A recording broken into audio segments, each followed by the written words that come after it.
কোরআন শরীফে আছে, আল্লাহ তাআলা বলছে, পাথরের অবস্থা বলছে, কোরআনে পাথরের কথা আছে। আল্লাহ তাআলা বলছে পাথর, কোরআনুল কারীমে স্পষ্ট আছে যে পাহাড়ের গা বেয়ে ঝর্ণার পানি পড়ে। আল্লাহ তাআলা বলেন এটা পাথরের কান্না।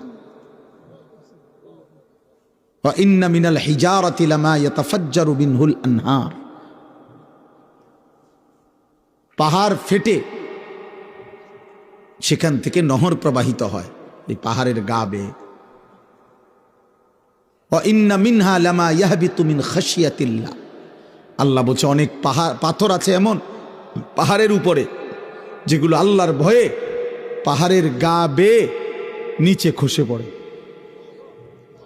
পাহাড় পাথর।